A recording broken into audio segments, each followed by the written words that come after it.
No one expected Senator Elizabethwarren to say that name, and when she did, the room fell silent. The Senate floor, usually buzzing with whispers and the soft clatter of papers, froze in a rare moment of unity. Cameras refocused. Aides stopped mid-stride. Every pair of eyes turned toward her. Warren stood tall, her gaze steady, the echoes of her footsteps still fading against the marble floors.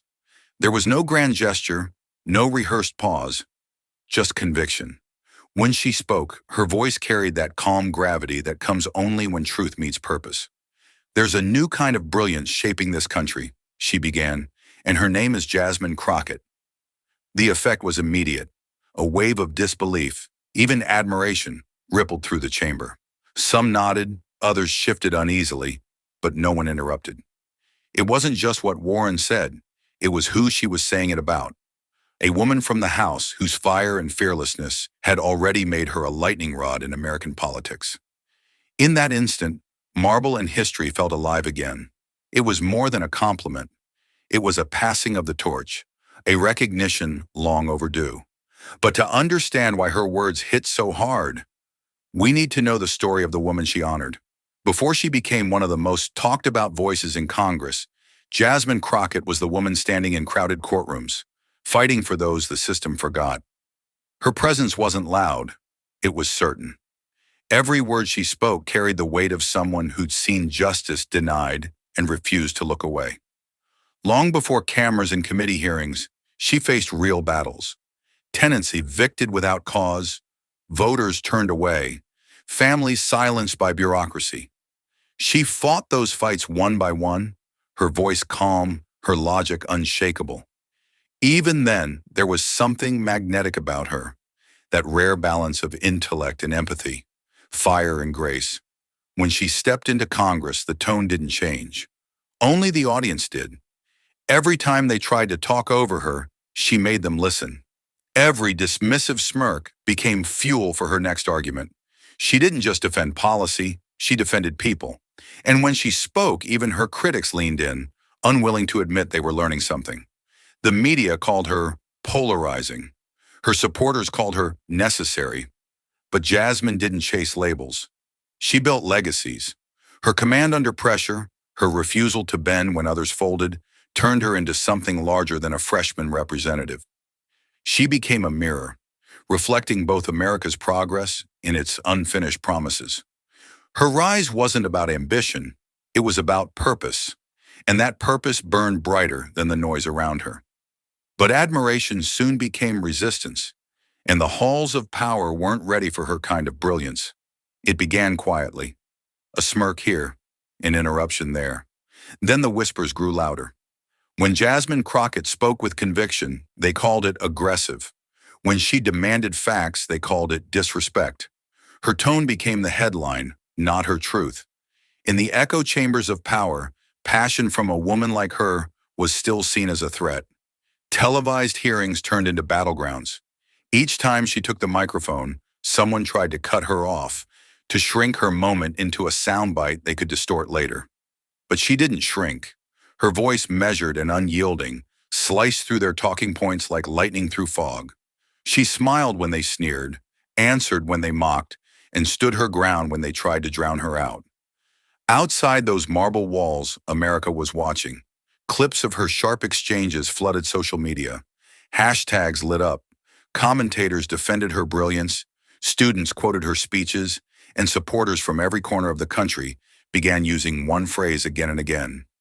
She said what we've all been wanting to say. But inside the chambers, the arrogance persisted.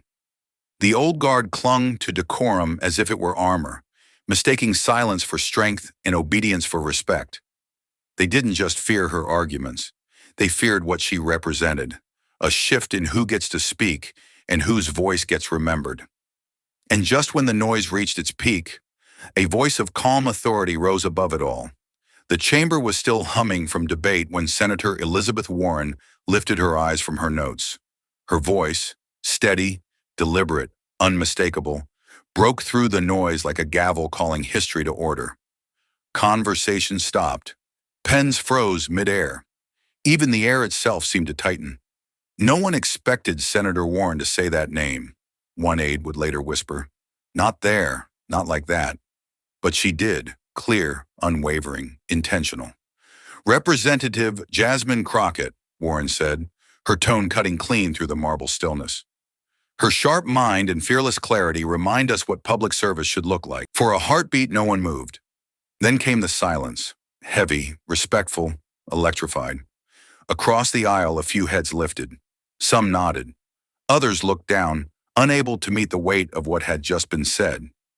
In that single moment, the guarded world of the Senate, so used to hierarchy and hesitation, felt something rare, acknowledgement without condition. Warren's words didn't flatter. They affirmed. Coming from her, a scholar warrior who had spent years challenging power with data and conviction, the praise carried the force of legitimacy. She spoke not as a politician, but as a mentor handing the torch, one reformer to another, one truth-teller recognizing her reflection. In that room, it wasn't just Crockett's name being spoken. It was the echo of every young leader told to wait their turn, every woman who had been labeled too loud, every activist who refused to play small. Warren didn't just commend her. She validated her struggle, her defiance, her place in the story. The cameras caught it, the faint smile, the nods, the stillness of a Senate reminded, if only for a moment, of what integrity sounds like. But Warren's words didn't just honor Jasmine. They ignited something far larger. Within minutes, the clip of Elizabethwarren's words hit the internet like a lightning strike. One moment, it was just another Senate hearing. The next, it was everywhere.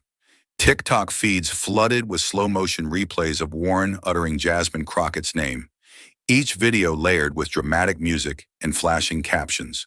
Respect. Finally on X, hashtags surged into global trends. Hashtag Crockett deserves credit. Hashtag Warren said it. Hashtag women who lead. Replies poured in by the thousands. Finally, someone said it, one user wrote, their post amassing 500,000 likes in hours. Jasmine Crockett just got the respect she deserves, another declared, tagging both women with a string of "by night." TikTok remixes gave the quote new life, looped with gospel choirs, cinematic music, even AI art showing the two women standing side by side like icons.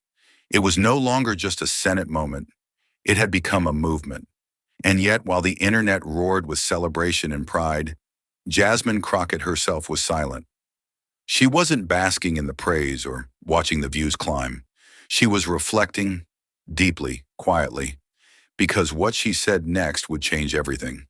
When Jasmine Crockett finally broke her silence, it wasn't with fanfare or fury, it was with grace. Hours after the viral storm reached its peak, she opened her X account, typed just a few lines, and pressed send. True leadership means lifting as we climb. I'm honored by Senator Warren's words, and even more honored to keep doing the work that matters. No filters, no hashtags, just truth. The post spread like wildfire, not because it was loud, but because it was real. Her words carried a quiet authority, the kind that doesn't demand attention, it earns it. Commenters flooded in. This is what class looks like. A real one, through and through. She's rewriting what strength means. Later that week, in an interview,